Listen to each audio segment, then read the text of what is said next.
Chapter 26, Ebb Tide. Here is a wide, yawning black infinity. In every direction, the extension is endless. The sensation of depth is overwhelming, and the darkness is immortal. Where light exists, it is pure, blazing, fierce. But light exists almost nowhere, and the blackness itself is also pure and blazing and fierce. Sagan. The shore is the liminal edge, where sky, land, and sea meet, the threshold between order and chaos, neither structured nor random, a place of growth and constant flux. And no 2 days, no 2 moments are exactly alike. That's why whenever there is a body of water and a crowd, all eyes are on the water, looking for a change, hoping for anything different, big or small, and something is always found. Most of the kids got off the bus gingerly, like cats on wet grass. But I rushed to the edge of the cliff, vacillating and trepidatious. The land had in it a kind of presentiment of all that had already happened there, and that continued to evolve into a future. An ominous crying of blood coming up from the tall, sharp grasses, and out of the soft, black, porous volcanic stone. A lava flow with 1 trillion holes, open basaltic mouths of silent emptiness, like the stunted palms tense in the prevailing wind that had permanently bent them. Screaming in stillness, the stone beneath us called upwards, in the whispering voice of nothingness. This large, obdurate thumb of black, red-brown, iron-laden rock was stuck in the eye of the beneficent aqua gulf, forever impervious and rolling. Here again, I knew the magic place like a homing pigeon.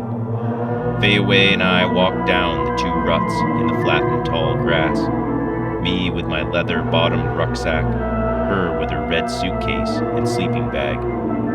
Halfway down the sloping north side of the precipice, we found our small plateau, removed a few surprisingly light black-red aerated rocks, and laid the tent out and began assembling the parts of our blue boudoir. Then we could go down to swim in the sea, the mother and father of all creatures, fixed and mobile. It was incubating now, new and ancient life. It began that day to incubate in me and Fayaway. All the vast sensations that joined us were alive in the soft onshore breeze as we bathed in the source of biome, continuing its self-organization. Looking at her, with Annette Funicello's ample bikini, still showing some of her miraculously flat stomach that I rubbed like a magic lamp in the mother mountains, the navel I admired as she relaxed on a rock on the babbling stream in that valley's crotch.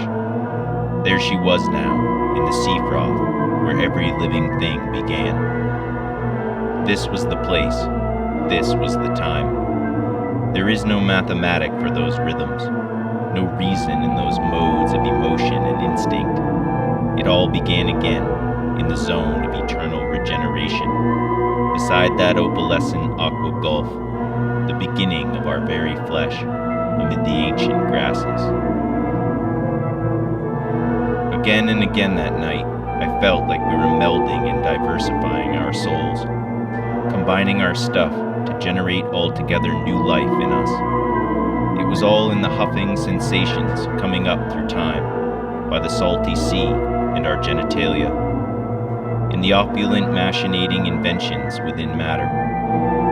I awoke in the night and saw her laying there, soft breasts, the lake of her belly breathing, smooth to the pelvic shores, a magic carpet, the warm breeze whispering in the screen. This was the body of a woman, supple and relaxed. I was not sure I was a man, or even if I looked like a man. but I told myself I looked close enough to a man to get served beer at the Rob Roy Tavern. And with that stupidity, I proved myself not a man and fell off to sleep again.